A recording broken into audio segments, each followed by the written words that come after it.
And in other news, the Ministry of Agriculture has officially launched the Namibia Livestock and Identification Traceability System in communal areas north of the veterinary cordon fence. The system involves the identification of cattle by means of an official ear tag to create the ability to track and trace animals for various purposes. This includes managing animal disease surveillance and control programs, animal disease emergencies, validating animal health status claims, and meat safety guarantees. The system was launched by the Agriculture Minister John Mutora at Mile 10, southwest of Rundu, yesterday.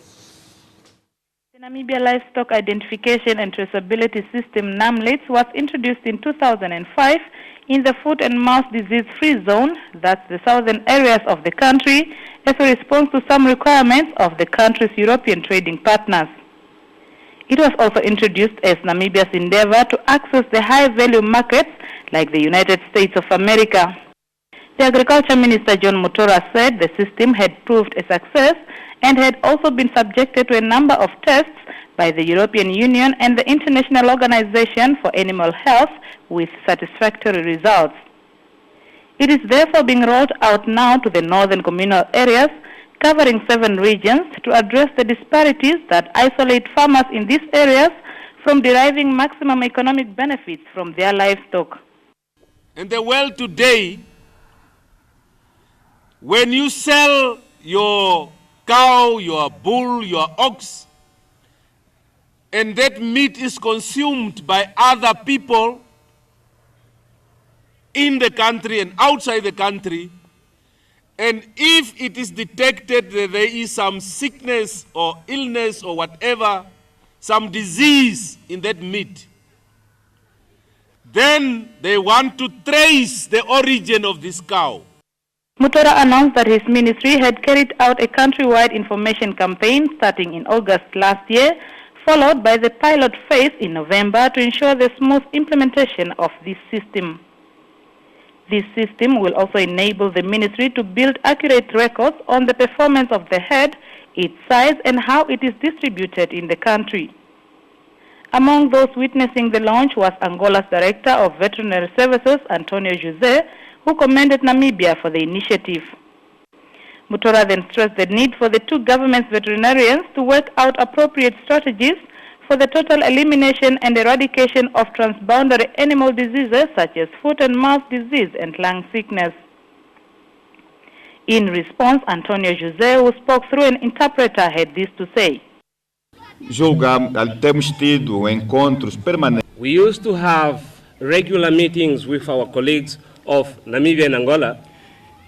Believe me that these meetings are giving fruits of which we are witnessing today, and also the event that we had in February in Angola recently. We believe that we are here to witness this event, and we are going also to do the same in our country to control the disease in animals.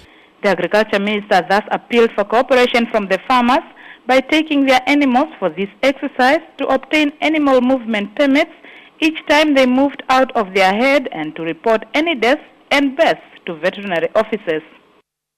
Meanwhile, the Millennium Challenge account Namibia is supporting the implementation of the ear tagging and registering of cattle in communal areas north of the veterinary cordon fence financially. Its Chief Executive Officer, Penny Akwenye, said this project was part of the agriculture component, which has been allocated $46 million.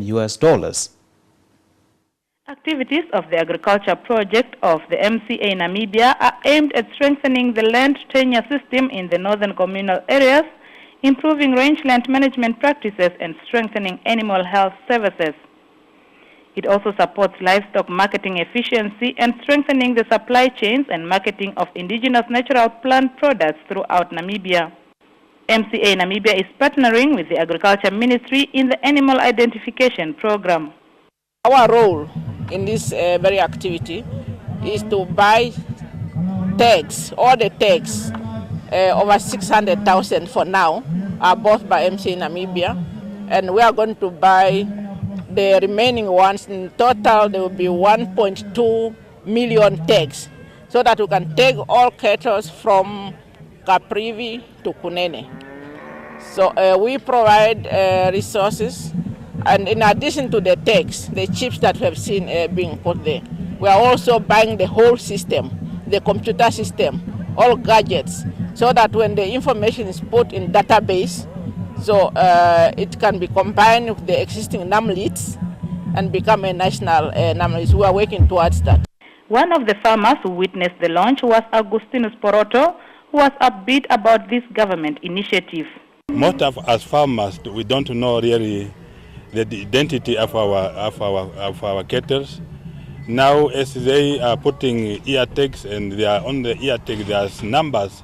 Now we will also keep a record for ourselves at our farms, so that we can know that my cattle with this number is not in or stolen. Or when I want to sell it, then I make a record that which number of my cattle I might put it on sale or on auction or to send it to Mexico. This initiative aims to tag 1.2 million cattle above the age of 4 months and is expected to last until November next year.